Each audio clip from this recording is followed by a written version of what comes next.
Hey, FCC fans, you could show your pride in a whole new way with the new FCC Visa debit card from First Financial Bank. First Financial is the exclusive banking partner of FCC, and they are just as committed to this club as you and I are. Not only does the card look awesome, but it also gets you discounts on FCC tickets and merch. Find out how to get yours and to see the account terms and conditions at bankatfirst.com/FC Cincinnati.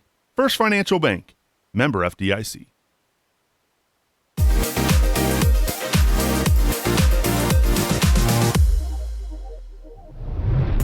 Happy International Podcast Day, CS Tiers. Glad you're with us here on The Big Show.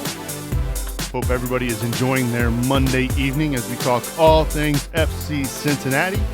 Over the weekend, the Orange and Blue wrapped up their home slate with a 1-1 draw with the JOC and Orlando City SC. So we're going to recap that match and take a journey back, shall we say. We look back at the year that was at Nippert Stadium in 2019 as Major League Soccer made its debut in the Queen City, of course. So we're monitoring the chats live tonight here on Facebook, YouTube, and Twitter, so get in touch with us. Of course, we want to hear from you. We want to know about your favorite memories of the 2019 home season of Major League Soccer. And, of course, since it is podcast day, we want to know what some of your favorite podcasts are. So, very excited to welcome in my tag team partners for this week. It's been a long time for this gentleman, but we are really thrilled to have him back. We welcome back to the show the one and only Rob Pierce. Rob, how you doing, buddy? I'm well, Subes. It has been a long time. I stay pretty busy over on the written side of things, content and the website and whatnot. But it's nice to cross over every so often and jump into the big show. But it's been long overdue. Yeah, it has been long overdue. Yeah. But you have two East Siders tonight, so that's a bonus. It is a bonus. You got me up north in Toledo. We've got you two on the east side of Cincinnati. We welcome back to the show, Mr. PTO, fresh off some. I'm trying to think the last time either one of you were both on the show on Monday night. Boston's been more recent, of course, but glad to have you on the show, Mr. Razzle Dazzle Brazzle. You're muted. See, he's out of practice, folks. That's right. This is what happens when you get banished to Tuesday, and you know, all these people forget who you are and forget you exist. And it's no, I'm glad to be back. Honestly, I don't know why Rob and I are not in the same studio tonight. We probably could throw a rock and hit each other's houses. So probably should just set up a little mini CST studio over here. Oh, are you volunteering? I think that's what Boston just did, Rob. He could make it happen with all. He's pretty much got a studio there now. That's right. That's right. What do you do with all these extra bedrooms? You know. Well, I'm glad to have you back on the show, both of you. I'm really looking forward to getting your thoughts on what occurred over the weekend for FC Cincinnati as they wrapped up the home slate with a 1-1 draw to Orlando City. Actually, back-to-back draws to end the home season for the Orange and Blue. It got off to a pretty good start, right? FC Cincinnati pretty much playing on the front foot for most of that first half, Boston, and then obviously getting the goal there from Cruz there. But I'll tell you what, for a team that has been much maligned all season long, they ended the home season, I would say, on a pretty high note. Yes, the end result was not what they wanted, but that first half was, you know, that was a different FCC that we've seen in the last few weeks. Sure was, and it surprised me, especially without Watson out there. I was shocked to see us come out and play really good defense and the turnovers in the midfield and transitioning into offense, and you know, things looked really good. And I would say for the most part of that entire game, it looked really good. And I'll tell you something, Subes. Though I've tried to be a little more level-headed this year. Last year in USL, I would ride the waves of, you know, when we would lose, I would be super down. And when we'd win, I'd be high as a kite. So this year, I knew it was going to be kind of rough. And I said, you know what, I'm going to level my expectations. And I've been doing a pretty good job. You haven't seen me screaming and yelling on Twitter as much. And then I looked across the field and I saw James O'Connor and his stupid self standing there. And you know, I went into that game being like, it's okay if we lose. You know, it's, you know, I hope we draw or win, but It's okay. Whatever happens is okay. I saw him and I said, crush his soul. How do you really feel, Boston? Man, no, it's funny because watching the match and seeing him on the sidelines, I kind of felt the same way. I was like, man, I hope we beat him just to ruin his season, right? Obviously, we know that win, lose, or draw against us, they were eliminated anyway. But to see him there at Nipper just kind of riled up some of those old memories, when he was back in Louisville. So I kind of agree with you there, Boston. But Rob, you kind of had a different perspective. You had it's been a couple weeks since you'd been in the press box, so you were back there for the match and sitting high atop Nippert Stadium. What was your advantage point like there, seeing the match from overhead? Did it seem different to you? A little bit. You have to get used to that. It's not quite like where Tommy and Kevin are, where they're like directly in the middle of the pitch. We're kind of up near the far corner away from the Bailey. So you kind of have to adjust your eyes a little bit to get a good perspective of things. But Sure. I didn't. I had the luxury of not having to see James O'Connor's face, so so I had that going for me. Yeah. But they like you said, they played really well. They played well enough to win one of their best performances of the year. And they almost did win. Both Zhao and Jans after the game said that it was pretty much their game, and I think being amped up for the last home game of the season, I'm sure that had something to do with it. Wanting to end the season with a bang, the same way that they started the home season. But the consolation is that they did get to play a part in getting James O'Connor out of the playoffs. That's always a good thing. I think technically the Revs did win with they won first to kind of provide the knockout punch. But I mean, FC Cincinnati can say they helped. So yeah, absolutely. That's a good feeling. Hey, and to be fair, the Orlando players and coach had probably no idea because they were going on at the same time, right? Right. So unless they were playing on their phones like they're not supposed to be, they had no idea.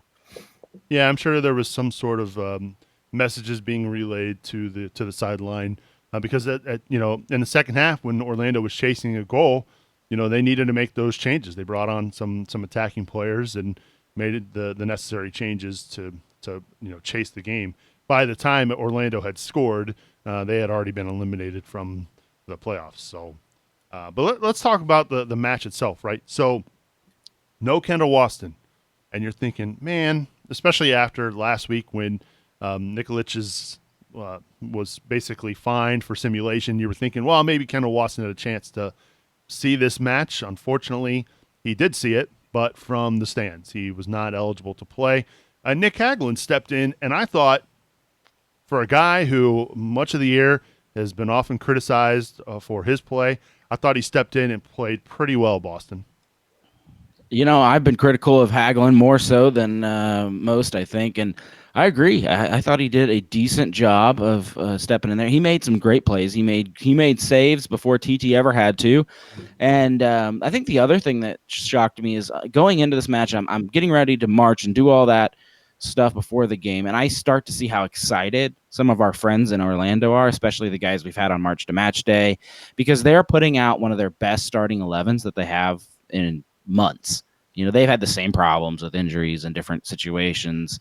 And so all of a sudden I start seeing these tweets where they're getting excited. Like, oh my goodness, this 11 actually has a fighting chance. Like, we know there's,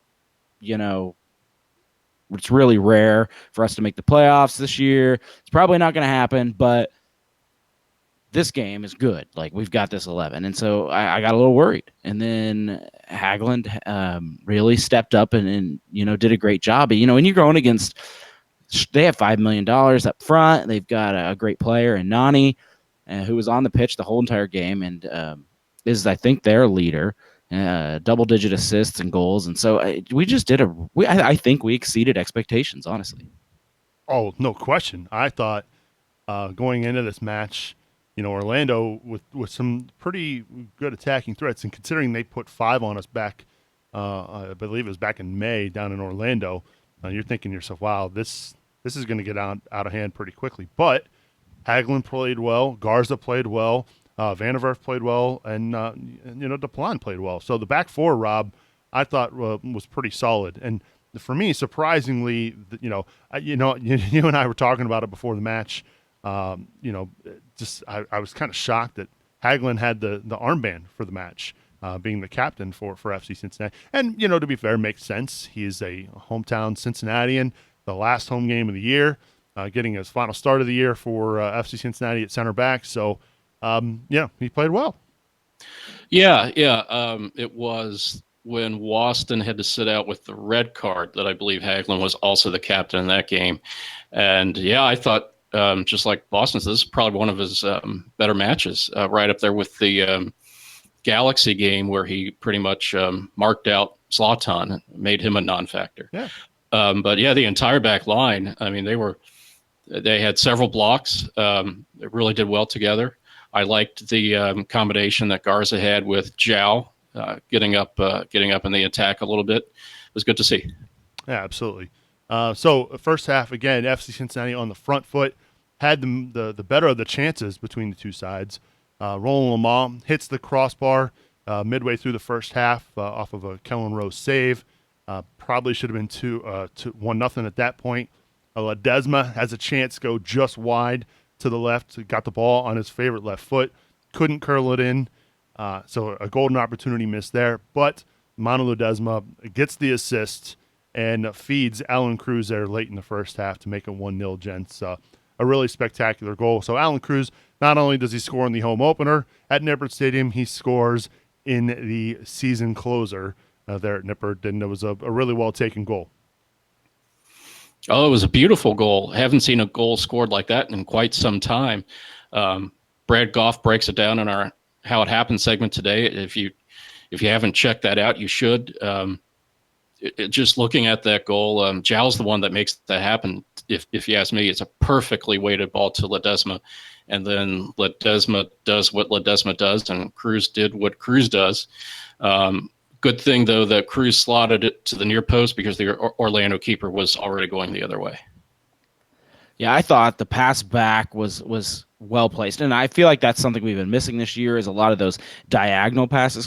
Ledesma doesn't try to just kick it in front of the goal, which I think you see too much with especially some of our young players. Ledesma slides that thing diagonally, almost at a 45-degree angle. Yeah. Like it was just jetted right back, and even the Orlando players just zoomed right. I noticed one of them just zoomed right. Just you can't stop at that point running forward, and it just perfectly lands at Cruz's feet. But it's amazing how good our defense looks, and I think Hagelin gets. We were praising him earlier, but how much easier is his job when the midfield is plays well? Frankie had a great night, and then even like. Garza and Duplan were doing really good, moving up and down the pitch from the wings in the midfield, and how much pressure that took off of our defense, who was just so used to absorb, and then finally break. I honestly think that's a big key to the game.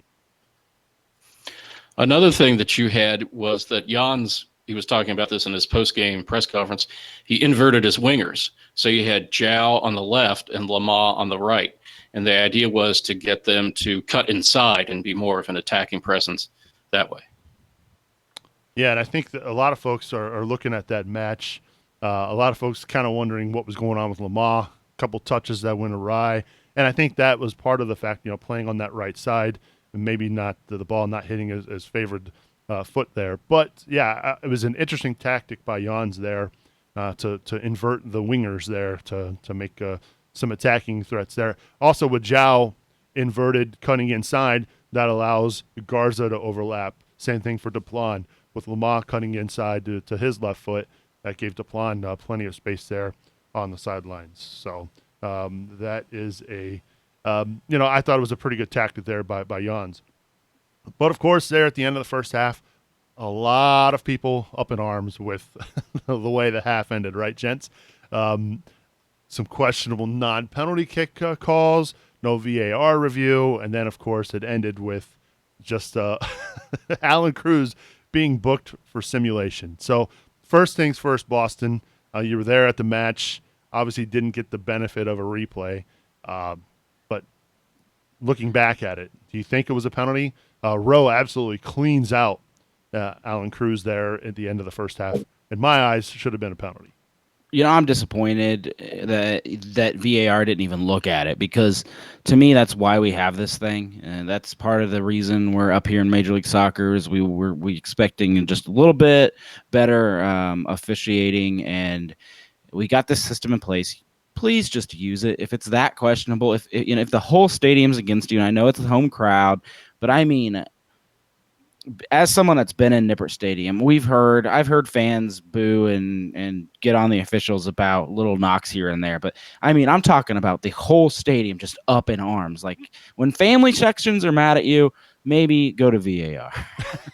But and honestly, I think part of the simulation foul came from this exact situation where immediately you have Cruz go down, just a little bit later, and the whole stadium, still mad about the last foul that actually was a foul, just rips into this ref again. And I think that's when he was just like, okay, this is out of control. And, I felt like this wasn't a foul simulation. So boom, Cruz gets a yellow, when in reality, the whole fate of the game should have changed. It should have been 2-0 FCC at that point.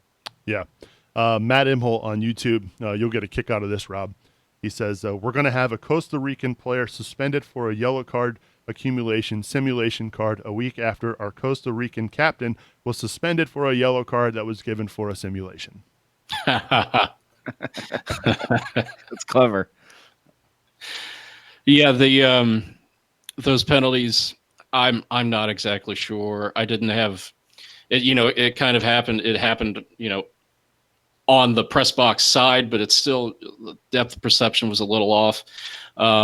Jans wasn't complaining much after the match, so I would be inclined to say no there. And the Cruz one, I was looking at my laptop, I was typing something, I missed it, and I look up and he's getting a card.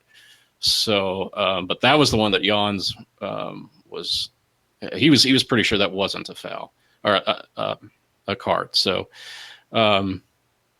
I'm not sure. I mean, if Jans isn't complaining, then who knows? It's hard to tell. Well, what it means for Alan Cruz is his season has ended already. His offseason can begin now. Obviously, he'll be training this week with the club, getting the guys ready for DC United, but that means he misses the season finale at DC United. So that's kind of a bummer for Alan Cruz. That does mean that he ends the year with 7 goals, leading goal scorer for FC Cincinnati this year. And opens the door for someone to maybe take that spot, that top mantle as the top goal scorer for FC Cincinnati. Now, I don't know if we'll see FC Cincinnati. I think it's going to be Ledesma, right? I think he's the one in the running. The only one left, because Mane's hurt, so he can't catch Cruz. The only one left really is Ledesma. So unless he goes and scores a hat trick or something against DC United, I don't know if he can surpass Alan Cruz. But hey, crazier things have happened. Because we do also know that DC United is going to be without some players this week as well, which we'll be previewing on March to Match Day this week with Boston and Brad. Let's talk a little bit about Frankie Amaya, though, right? This is a guy who, when FC Cincinnati drafted him first overall last year in the Super Draft, I don't think we, as fans, thought that there was going to be, so much emphasis on him playing this year and how important he was to the squad. And of course, we've missed him quite a bit this summer due to his injuries, but I was really impressed, really liked what I saw from him this past weekend, guys, when unfortunately he went down in the match with looks to be an injury. So not sure if he'll be able to feature against DC United, but again, he's one of those guys where I think the club really is pinning their future on. No, the club definitely is, and as we started losing games this year, and once we realized we were out of it, I know us on the podcast, I remember being on here months ago talking about this, where we said, let's just go ahead and play these guys, because I think we still had Frankie loaned out at that point, and he wasn't getting a lot of time, which blows my mind, over in Orange County. So why not play your youth? You drafted him number 1, so you're obviously not going to let him go. You're going to keep him for the next couple years. And unless you just admit your number one pick was bad, which, I don't think the club's willing to do. So play him. I mean, we had nothing to gain, nothing to lose. Just go ahead and get him out there, get him minutes, play him at the professional level. It's only going to help develop him more so than playing in the USL would. And so I think we've seen that. I think we've seen the fruits of our labor. He's always been good. He's got some more developing to do, especially in the goal scoring, assisting area. But it's his first year. I mean, we've got a guy in his first year. We've got him locked up for 3 years. Hopefully, if he starts performing a little bit, we see some things we like in that third year. We can lock him up on another 3-year contract, whatever. And this is potentially, he's got potential to be the longest term FC Cincinnati player to date, in my opinion. Yeah, I agree with you there. And Rob, he's only 19, just turned 19 this past week. Right. He's got some kinks to work out, and that will happen in due time. But man, the thought of him being the longest tenured player, that's something that kind of gets me excited for the new stadium and onward. And again, don't know the extent of his injury. Maybe he was just cramping up and needed a break. Again, still coming off and nursing the injury from the summer as well. So we'll see if he plays against DC United this week. But I think we would all agree that I would consider 2019, even though he didn't score and even though I don't think he had any assists, I would agree or argue that he had a pretty successful year of being just 18 years old and playing in the top league in the United States. So that's just my personal take on Maya. Thought he handled himself quite well, being the number one overall pick in the Super Draft.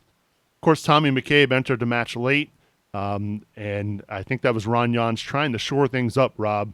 A lot of folks here in the chat talking about parking the bus, and they maybe feel that FC Cincinnati did that a little too early in this match.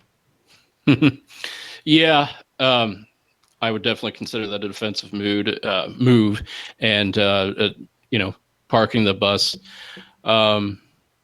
I thought he did fine out there. He held his own.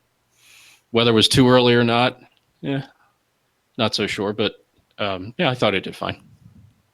I mean, I thought we were going to park the bus the whole match, so I'm pleasantly surprised. I said on March to Match Day we were going to park the bus the whole match. Just the amount of offense we had blows my mind, and taking a 1-0 lead into the 90th minute. I mean, that's what extra time. When they say 5 minutes of extra time, that's what it is. And I don't know how many soccer games, what league. It doesn't matter. Everybody's seen extra time. The down team just throws everything they've got at it, and you hold on for dear life. It's, you might see a counter goal from the other team when they get a quick strike, but that's just how it is. And those 5 minutes killed us, just being 5 minutes. Well, it was more than 5 minutes, though. I mean, it just felt like the goal was coming. It just felt like with the amount of pressure Orlando was putting on and the quality of chances they were getting. I mean, Dom Dwyer misses a point-blank header that TT makes a good save on there in the second half. It just felt like it was coming. And, of course, Benji Michel, one of those guys last year when we were looking at potential players to draft, the homegrown product of Orlando City SE scores the goal. He's one of those guys I really wish would have been in orange and blue. But good cross in by Nani. Finds the head of a Orlando City teammate. I'm not sure who was on that far post, but drops it back, and he cuts it back kind of like Ledesma did on the first half goal, and Michel is just wide open, and there's no way he was missing from there. So that's going to – and you look back at the film, and I'm sure Brad is going to pick apart who wasn't doing their job there in the extra time period. Don't know if it was Bertone, don't know if it was Alashe who checked in the match as well. But it's one of those goals where you knew it was coming. Unfortunately, you thought maybe they could hold on for dear life and walk out with a win, but instead, at that point, it's 1-1. And then, Rob, I mean, Ledesma has the ball on a platter in the Orlando 18. All he's got to do is take his time, and he's looking back. I guarantee he's looking back at the film wishing he would have just slowed down a little bit because he had plenty of time to really take his chance there. Yeah, I think that was a shot that he would definitely like to have back to try again. Yeah. Yeah, Ledesma loves being a hero too, and that he would have been you want to talk about cementing your place this year. Ledesma would have instantly jumped a fan favorite for anyone who didn't have him fan favorite until Right. if he hit that shot. Yeah, he definitely should have had a goal there at the end off of because Orlando at that point was pressing to get that goal, thinking they needed a goal to win to stay alive. But with the goal that FC Cincinnati conceded there in stoppage time, Rob, it means that FC Cincinnati now has a record that maybe nobody's going to be proud of. Understandable with what happened this year, but it means they have conceded the most goals in Major League Soccer history for a season. Ugh. Yeah, and you knew it was coming too. I mean, before we even started doing the math, I mean, 7-1, 5-1, 5-1, 4-1, it adds up pretty quickly. And then That's more ones than I was expecting. And those, when they tied the record, I was thinking they got a lot of games left that this is going to happen at some point. And they held off for a while. They had the 0-0 draw against Chicago, and there might be another match in there that I guess that's it. That was it. Atlanta, Atlanta, they tied it, and then Chicago, and then last night. Well, but yeah, you knew it was coming at some point.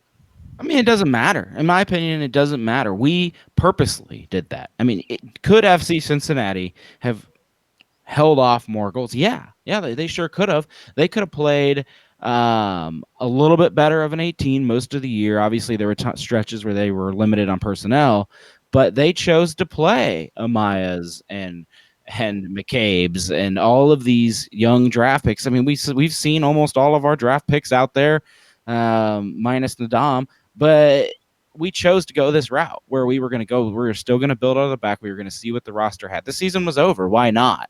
And when we made that choice, and I'm perfectly fine with that choice, we just had terrible games. We had games where 7 goals were scored on us. Yeah. But who cares? Like, once you're down 3-0, just keep trying to score. Like, it doesn't matter. 7-1 is the same as 3-0. And then I guess if you are super anti-stats and are embarrassed by the stat, then you're displeased with it. But I just don't care. Like, it just doesn't matter to me. We knew what we were doing halfway through the season. We chose to see what talent we have on the field, and hopefully we're better off for it next year. And by the way, I don't think this is a record that FC Cincinnati is going to have for long. With all the new teams coming into the league over the next 4 or 5 years, I have a feeling that teams like Nashville, teams like Austin, Miami, St. Louis, they're going to have a hard time stopping goals as well. So we'll see. I'd be shocked if that record isn't broken here with the amount of attacking players that are being brought into this league.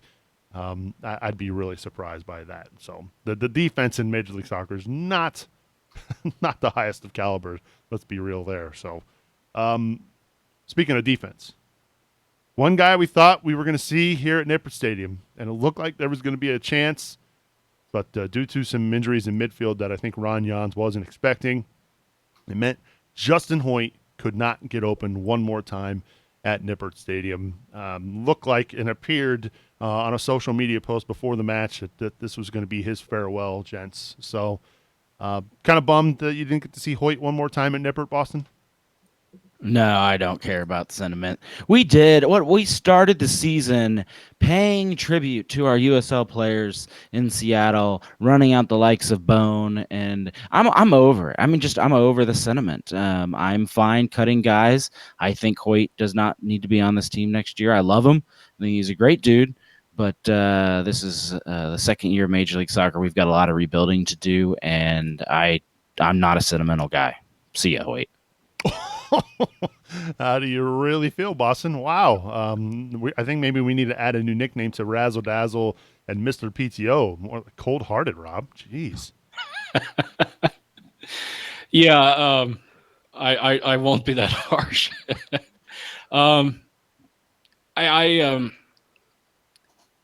guess I would say that I would hope that maybe there could be a role for him in the future here at the club if he wants it, and I don't know if he's going to try to keep playing in some capacity or not.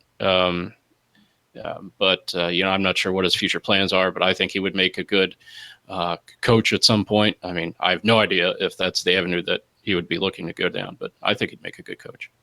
Paul. Oh, Paul Hecker on Facebook says Hoyt is no longer open. Oh, yeah. Well, I mean, look, I agree with you, Boston. I am over the sentiment. I'm over that side of it. I hope that there is a place for Justin Hoyt with the academy. Why wouldn't you want to tap into that wealth of knowledge and wealth of experience? How often do you have a guy who played in the Premier League and was with a Premier League club, played with Arsenal and Middlesbrough? I mean, look, that's some pretty good experience. Whether or not he wants to be involved in that side of it, that remains to be seen. But I would think that, the club, I'm doing whatever I can. If I'm Gerard Nightcamp, I'm doing whatever I can. If I'm Larry Sunderland, I'm doing whatever I can to get Justin Hoyt involved with the youth side of things. So it was a little disappointing not to see him out there. We appreciate all his efforts here at FC Cincinnati. Who would have thought, however many years ago when he was a trialist for the club, that he'd go on to become such a big fan favorite. So, Justin, we wish you well. Bummed you couldn't get in the match over the weekend, but nothing but success moving forward. All right. Any final thoughts in regards to this match, the Orlando match, gents? Anything that we need to wrap up with a little pretty bow here?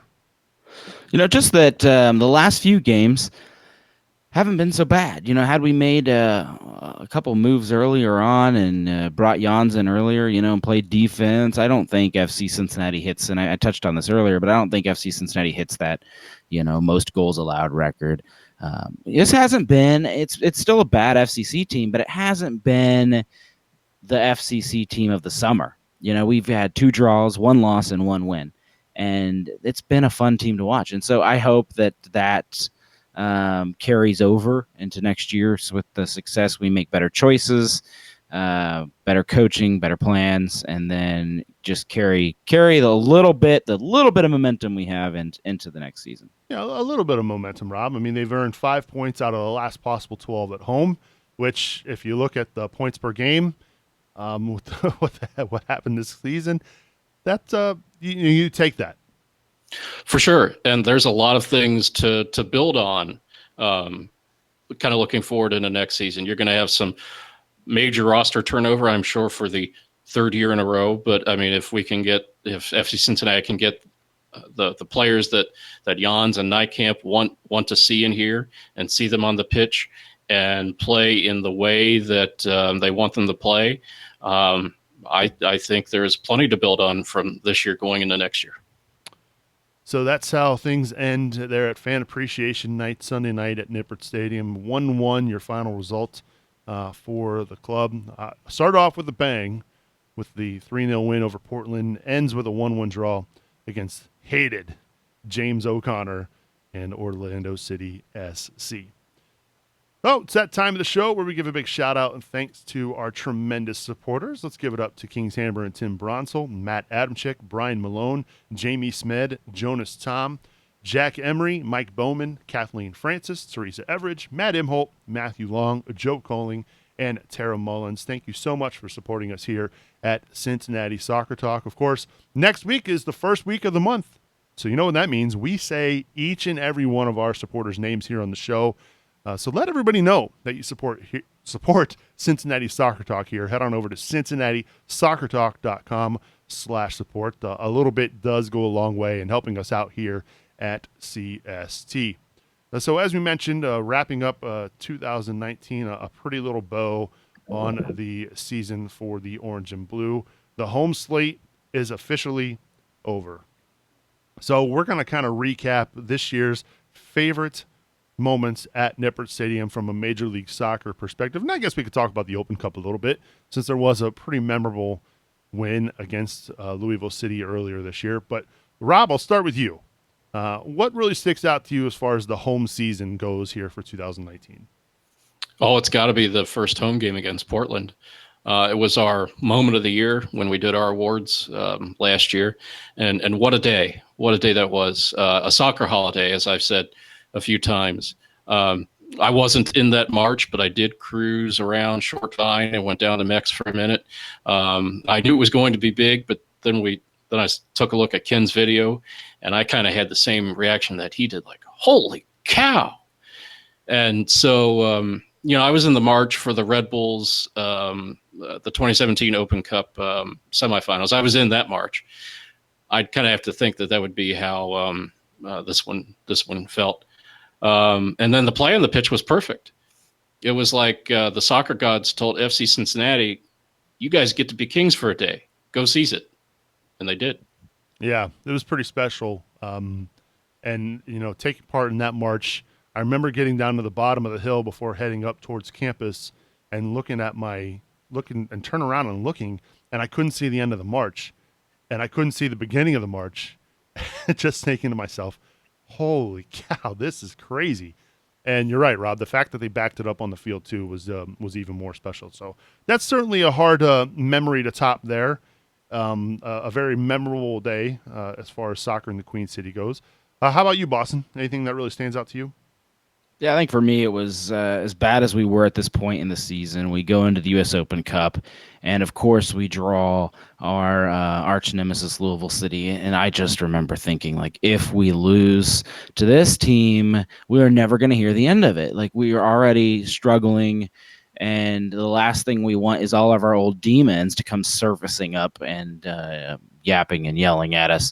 So, like, I remember thinking, like, I don't care who we play next. I don't care if it's another USL team. I didn't think it would be. It ended up being another USL team. But just beat Louisville City, because how many times have they, we've had these downright dirty battles with them, and sometimes they come away victorious, sometimes we've come away victorious, but more often than not, they've been the ones rubbing dirt in our face. And to send them out of the U.S. Open Cup was probably my favorite memory of the year. I'm still getting over that league transition phase, and I was just glad to send them packing. It took me a minute, Boston, to even remember who knocked FC Cincinnati out of the Open Cup. And I was like, no, it wasn't a USL team. Was it a USL team? And it sure was St. Louis. Yeah, that was not a memorable moment for 2019 for me, at least. So for me, I go back to July 18th. This was one of those matches I circled on my calendar when the schedule was first released, because obviously being such a fan of Manchester United and watching Wayne Rooney over the years, I was just really excited to get to see him play up close and personal. I had seen Wayne Rooney play for Manchester United in one of those international ICC friendlies up at Ann Arbor, Michigan, at the Big House against Real Madrid, but that's not the same, right? That's a friendly. I got to see Wayne Rooney in live person in a real match, up close and personal, and it didn't disappoint. He was spectacular that night, and I know it's not FCC related, but still, for me, it was a big highlight to get to see him. And honestly, seeing big stars like Zlatan come to town. And I know Zlatan didn't do much. He's still in Nick Hagland's pocket. But for me, it was a pretty exciting moment to see DC United and Wayne Rooney come to town there in mid-July. Nothing? Crickets? You guys don't agree? You're still there, right? You can hear me? Oh, you're talking to the wrong guy. I don't have anything for Wayne Rooney. I wasn't even at that match. I chose Jimmy Buffett over FC Cincinnati that day. Oh, yeah, that was probably more memorable. Now, what was memorable that night was the parking was just ridiculous, and we sat in Clifton for an hour. And that was crazy, trying to find a parking spot. That just means you parked in the wrong spot. That's all that means. Yeah. So that was my favorite memory. And plus, it was my twins' birthday that night. So we got to celebrate as a family there at the FCC match. So that was pretty cool. And, obviously, look, for me, the home opener, it was my first ever Major League Soccer game that I had ever been to. But all the years that the Crew have been here in Ohio, not once have I stepped foot in Crew Stadium. Not once have I ever rooted for the Crew. So the fact that, Major League Soccer was in my hometown and I got to watch it first up close and personal was pretty special for me. So those are I stole two, my two favorite moments of the year. But we want to hear from you.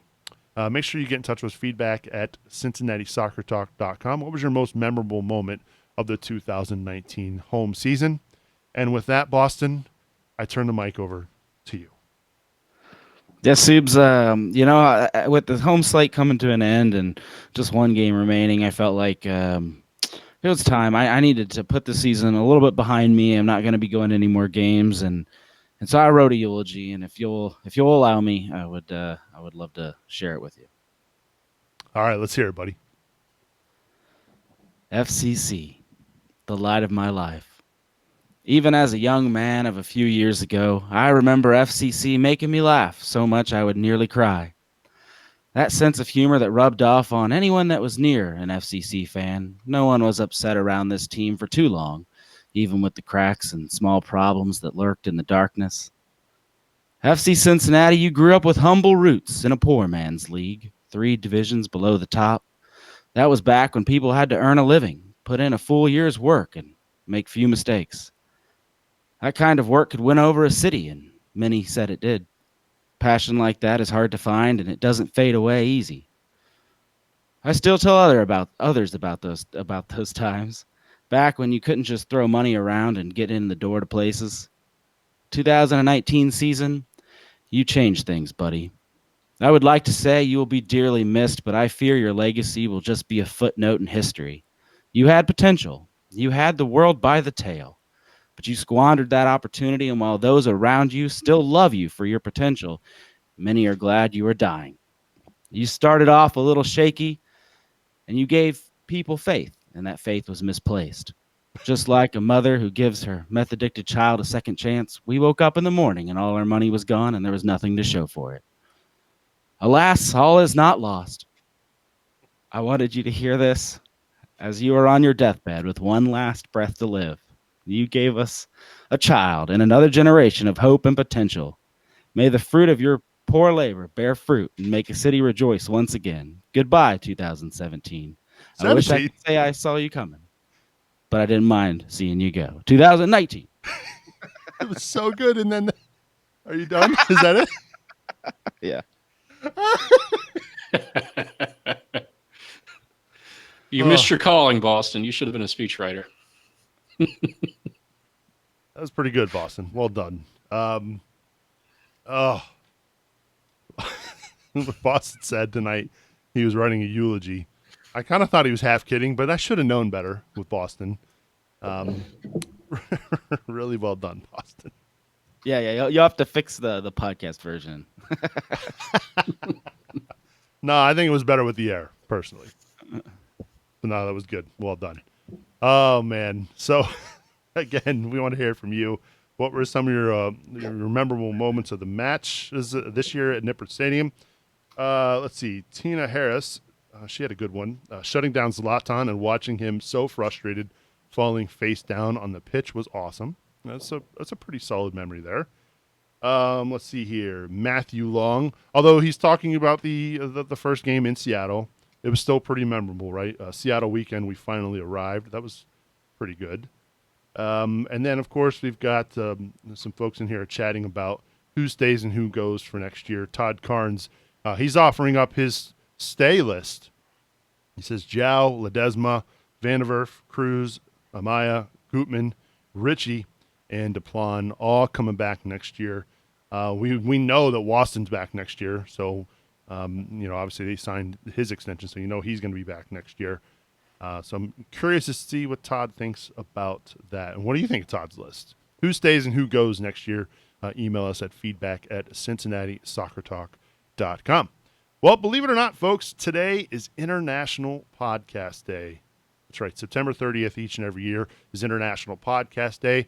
And it just so happens that here on CST on this Monday evening, we happen to be recording here on International Podcast Day. So we're going to spend the rest of the show kind of talking about podcasts and what other podcasts we listen to, what we love about podcasting, because, podcasting's awesome. Of course, I'm a little biased there, but, it's near and dear to my heart. I love doing the show for the fans. I love just recording episodes, and gosh, I don't know what I would be doing without podcasting in my life. I started back in 2005, gents. I think, Rob, you were probably writing a newspaper article somewhere back in 2005. Yeah, I was in Sandusky. Cedar Point. Yeah, I wasn't too far from you at that point. Yeah, so I've been doing this podcasting thing for 14 years, so pretty near and dear to my heart. Why didn't you ask me where I was in 2005? Sid? I'm sorry, Boston. Where were you in 2005? The year I graduated high school. Oh my God, you just made me feel old. Wow. Okay. Well, thank you, Boston.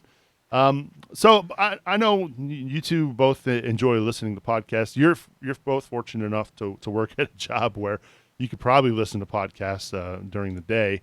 So I'll start with you, Rob. How did you discover podcasting? Do you remember the first podcast you ever listened to? It's funny. I didn't even know what a podcast was until about the middle of 2016, and then I discovered some guys talking about the new soccer team in Cincinnati, and here I am. No way. Yeah, no. Is this really your first podcast? Yeah, I swear. So your first podcast that you ever listened to was CST? Yeah, I think I came across. I think I saw it on Twitter or something like that, and then, of course, the big spiel was, live on, every Monday, and as you guys know, that's past my bedtime. But I would download it. I would download it the next day and listen, and that was the fish that reeled me in. But I'll give you three soccer podcasts that I listen to. Locally, the Old Man Ultras. You can tell those guys just have so much fun, and I just might fit in their demographic. Extra Time. We've had several of them on this year, and they're authorities in all things MLS. And the Total Soccer Show. The chemistry that Daryl and Taylor have is one of a kind. The analogies, the humor, they're so quick-witted, and they can explain things in such a way that I could probably listen to them explain the tax code and still find it enjoyable. What about non-soccer related? Non-soccer related, I like a few political pods, which I won't get into that here. NPR, they've got some good ones. The TED Radio Hour, Hidden Brain is another good one, and I think that might be it. All right, Boston. What about you? Oh man, my soccer podcasting's actually in a decline. I do listen to the local ones, both of the other ones and CST. I don't listen to any national soccer podcasts, and I think it's because of where FC Cincinnati was in the past few years. I just didn't care about Major League Soccer yet, and I'm now starting to get into that. And because of March to Match Day, I'm listening to our guests pods every week. And I think that because of that kind of job I have, I don't have time to listen to every single team's podcast. So I just listen to the one that we're playing against. And sometimes I'll listen to the games before and after. So we talked to Orlando City Lions Den this past week, and I've listened to their show to hear their thoughts on that. So that's kind of where I'm at. I do listen to a lot of non-soccer podcasts still. And I like crime stuff like Serial and Criminal. And then I like a lot of fiction-based things, some sci-fi stuff like Sayre, and just different things that kind of basically show how nerdy I am. Serial was kind of a big one for the mainstreamers because a lot of folks got tuned into podcasting based on that show, the first season of Serial. Yeah, first season was really good. The subsequent seasons of Serial was yeah. Well, how do you keep? It's hard to keep up a show like that. I mean, you imagine same thing in TV. You come out with an amazing idea, have it smack a home run in the first season or two, and then where do you go from there? And Serial it's a season-based show with a different story, so it's all up to that storyline. And they put so much effort in the first season. I feel like a lot of podcasts struggle with that. How do you keep the second season going when you have so much less time to work with? Yeah. That was a big one, though. A lot of podcasters, a lot of people in the podcast industry looked at that as kind of one of those turning points for podcasting and how popular it became to people around the world. So those are some pretty good ones there. I listen to Wait, Don't Tell Me. That's an NPR podcast. That's a fun one because it's kind of they call it a trivia show, but it's not really trivia, but they talk about the week's news and some of the funny headlines, the funny stories that cropped up around the world. And of course, obviously, there's politics involved there too, but it's still quite funny. It's a lot of fun. So I enjoy that one. I listened to, what else? Mike Rose, The Way I Heard It, which I don't know if you're familiar with Paul Harvey. Back in the day, he had the rest of the story that you would hear on the radio, especially on WLW. Now you know the rest of the story. Nothing? You guys don't know what I'm talking about? I do not. All right. Fair enough. Rob, you come on. You know who Paul Harvey is, don't you? I know who he is. I don't know any of his lines or anything like that. All right. Fair enough. So Mike Rowe does a podcast called The Way I Heard It, where he finds an interesting story about a person or a thing, and he does a really good job narrating it. Mike Rowe from Dirty Works, I believe, on TLC or whatever. So he does a pretty good job with that show. And also, I'm a big fan. We've had Jared Dubois and Jason Davis on the show separately, but they used to host a show called The Best Soccer Show. And I'm really excited because about 3 years ago, these two kind of put the show on hiatus due to other commitments. Jared had younger kids, needed to take care of that. Jason, obviously, getting his new gig there at SiriusXM as host of the United States of Soccer. But this week, they announced that they are bringing back The Best Soccer Show. So that's pretty exciting. So if you're not familiar with The Best Soccer Show, you got to check it out. These two do a great job, not only talking about soccer, but other pop culture references and whatnot. And I'll tell you what, they really got me hooked on soccer podcasts. So check it out, The Best Soccer Show. You can find them on Patreon. JD and the Rod is what they are going to go by now. I believe that's going to be the name of the show due to other circumstances. They can't use The Best Soccer Show anymore. But pretty excited to see that they're bringing their show back, and pretty excited for them. I'm trying to think of what else. I'm trying to think of what other podcasts. I used to listen to West Wing Weekly, but then they got to a point when Aaron Sorkin's no longer writing episodes for that show. The show kind of took a downward turn and wasn't as good. And so for me, I kind of lose interest once Sorkin's not involved. So I don't listen to that one anymore. Armchair Expert by Dax Shepard's a pretty good one too. And Mark Maron's WTF. Oh, yeah. I have listened to WTF once or twice.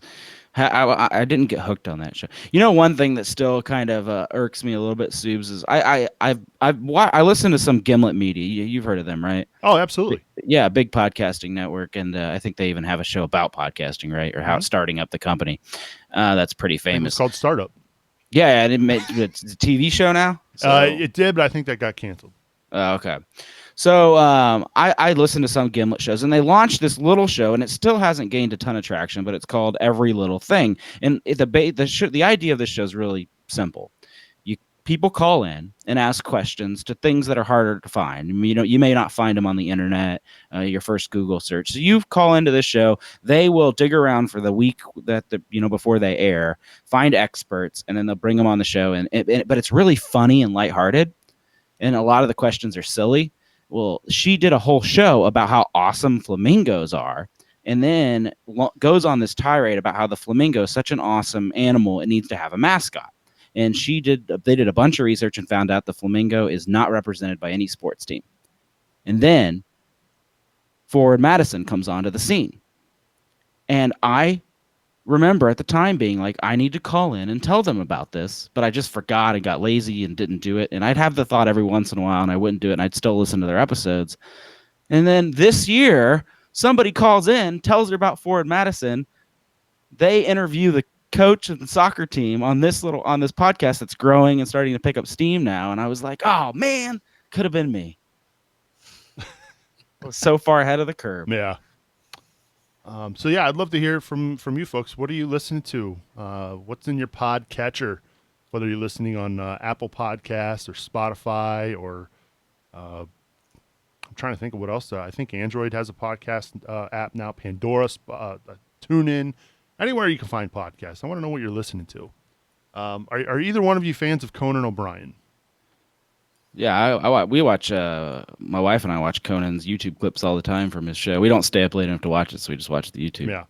Yeah, you got to check out his podcast though. Conan O'Brien Needs a Friend. I'll tell you what. When I'm listening to a podcast and I hear the ads, like I know right away I'm gonna skip. Right. That's just because they it just seems like they take forever in the middle of an episode. I can't stand that. But Conan, I'll tell you what, man, he makes these things freaking entertaining because he's so dang funny. And so I really like that. He has a lot of guests on, Dana Carvey, a lot of SNL guys, a lot of people he worked with, and Conan O'Brien. For me, that's a great podcast. So if you haven't checked that one out, I highly recommend that one.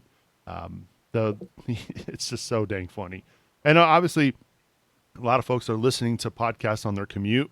And what better way to brighten up your day than not only listen to the Cincinnati Soccer Talk, but listen to something funny. Makes you laugh, right, gents? That's right. I mean, that's what it's all about. Entertainment. That's why I don't listen to politics like you two. Like I want to have fun with my podcast. I don't listen to politics podcast. I listen to NPR, which, yeah, I hear you there. Yeah. Anyway, so today, as I mentioned, September 30th is International Podcast Day. It's a day that's near and dear to my heart as we celebrate it each and every year here in the Superlink household. I was proud to be on the first team that put together International Podcast Day. I want to say I can't remember what year we did it. It's been 5 or 6 years now, but really excited to see that the podcast day continues to grow here in the United States and around the world. So good stuff as always. Don't forget to catch up this week. We'll have March to Match Day, the last March to Match Day of the year, as we interview Jason Anderson of the Filibuster podcast covering DC United Boston. Looking forward to that. Yep. Last March to Match Day. Hope you guys tune in. Give it to it. We will go off the air afterwards because the show exists to talk about the next game. So we still have some decisions to make. We always shake things up here in the off season with the CST and what we're going to do and make things better for you guys, our viewers. So I wouldn't rule out just having nothing after that, but for the short term anyway. So check us out, March to Match Day. Yeah, make sure you get subscribed to the show. That way you don't miss a single episode of CST, whether it's the big show here on Monday night or our midweek episode with March to Match Day. And I think we have some ideas this off season as well. Things we might change up, things we might do a little bit differently. Obviously, we've had some technical difficulties throughout the summer with the live show, so we may be exploring retooling that and maybe giving you, the fans, something different in your podcatcher possibly every day. So we'll see, but make sure you stay tuned to all that as we announce more and more throughout this upcoming off season. All right, it's time to wrap things up here on CST. My thanks to Rob Pierce. Rob, it's past your bedtime. I'll let you get to bed early tonight. Any final thoughts as we begin to wrap up? Well, thank you for that. Before I get to my final thought, though, I just wanted to point out that, speaking of podcasts a second ago, that the Filibuster podcast is a great name for a podcast that's based in Washington, D.C. Absolutely. Yeah. Anyway, so my final thought comes from after the match yesterday. There can be a lot of inner politics in the Bailey and supporters groups, stuff that I don't really care that much about. But you get some really cool moments from the Bailey, and we had one of those last night. I'm walking from the press box down the concourse to get to the pitch and everything, and I hear the Bailey cheering as if the match had just started. And I didn't find that, all that unusual. I mean, it's the last game of the year, and you're gonna, cheer everybody off the pitch and whatnot. But then I started to hear them sing "Happy Birthday" to Ron Jans, and I had to stop and snag a picture of that because I thought that was really cool. So props to the Bailey for that moment. I do wish I could have worn a plaid shirt for the occasion. I do have one at home, but it was a little warm for that. So I stuck to my usual attire, which was the CST polo. But anyway, I liked that moment, and that's my final thought. I'm glad you brought up the weather, Rob. I don't know how global warming or whatever, right? You all were complaining about the temperatures and how hot, and they're taking a hydration break. It's freaking October, right? Up here in Toledo, it was mid-60s yesterday. I was wearing a coat to my daughter's softball games, and you're all complaining about the heat. I just thought that was crazy. Rub it in. Rub it in. Yeah.